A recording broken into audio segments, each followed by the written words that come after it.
day, students. It's a brand new and a wonderful day to learn a new lesson.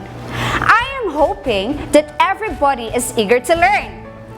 I'm Miss Rada Talib, your teacher, broadcaster in Physical Education 10.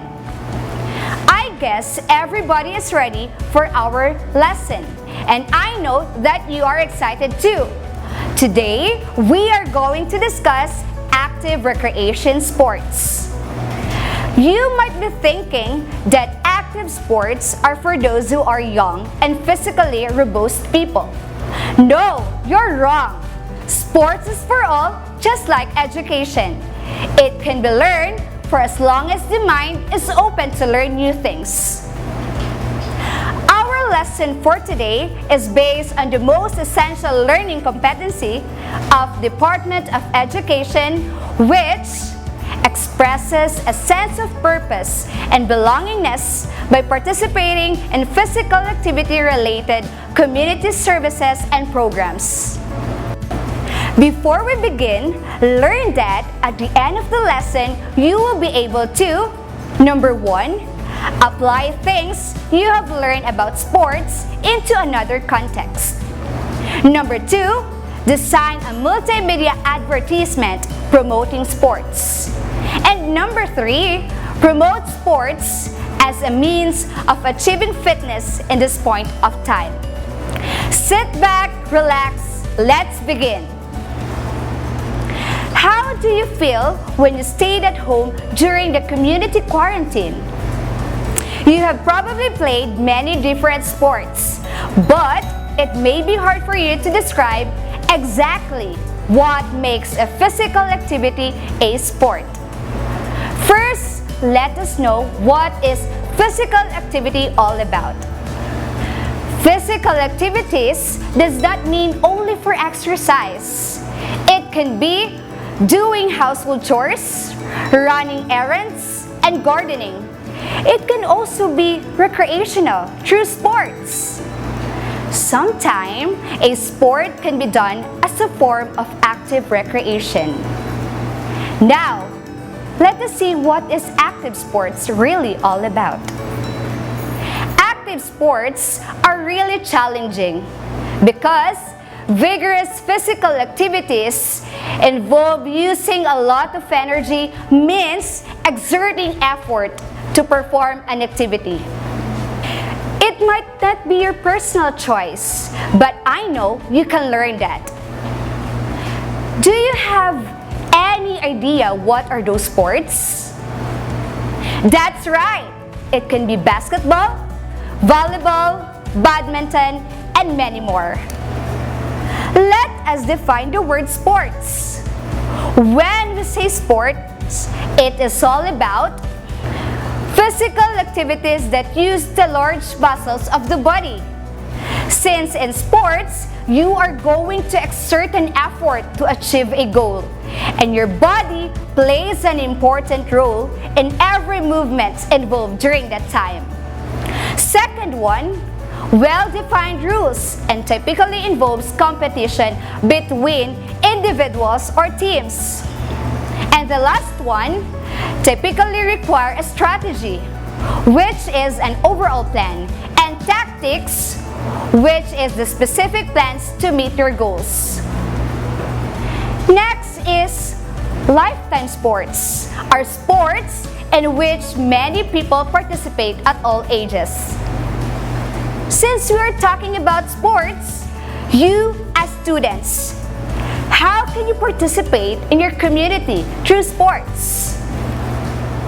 Yes, as you can observe, basketball and volleyball leagues led by Purok or barangay youth organizations are widespread nowadays, and it brings so much energy to the community. And that will be your opportunity that you will participate because you are really belong. Now let's proceed.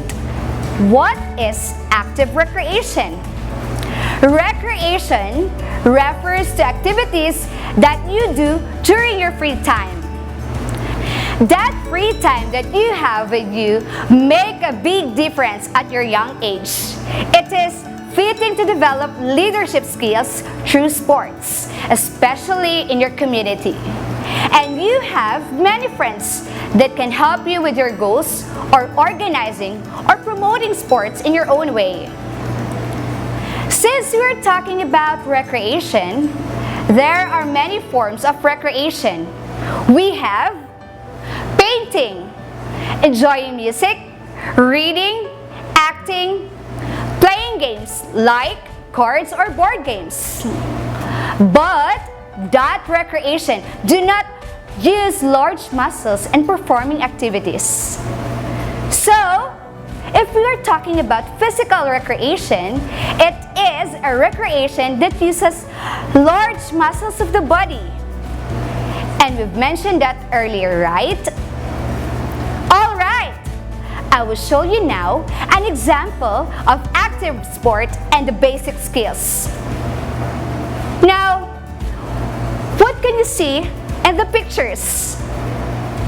It is an example of active sports, the basketball. Yes, you can still participate in different active sports while you are with your family. You can lead them and organize an activity that will give them enjoyment, and at the same time, you made them feel belong. I will show you pictures and guess what that picture is portraying. Right, the basic skills in basketball. Dribbling and shooting are the basic skills in basketball, in which you can make an activity out of that skills. You can have drills and exercises using that following skills. Now, aside from those things, we should not forget the benefit of sports and recreation. It is also a great way to meet friends and enjoy social interaction. And they will help you work as part of the team. There is no best sport or recreational activity for all people. What is fun for one person might not be fun for another. Each sport and activity have its benefits. You should choose an activity that's fun for you and that provides benefits that are best for you. Active lifestyle means doing physical activity every day, those activities that gets you up and keeps you moving. Active sports are physical activities that entail the use of muscles in the body guided by rules and most typically involve competition. It also requires strategy and tactics to meet goals. Community is a group of people living in the same place or having a particular characteristics in common. And lastly, leadership is the art of motivating people to act toward achieving a common goal. This will help you to remember the things that we have discussed a while ago. And before we will end the session, I want to give you a facts about our lesson. Sports and recreation are activities can be adapted for people with disabilities. In beep beep softball, the ball makes a beeping noise so that people who are visually impaired can participate. Now, take that as your motivation to do great and participate more in different active recreational activity and sports. Not because you are able to do it, but because you can do great and you can do more. That will be all for today. I hope you have learned a lot and see you in our next lesson. Once again, this is Ms. Rada Talib, your teacher broadcaster in Physical Education 10.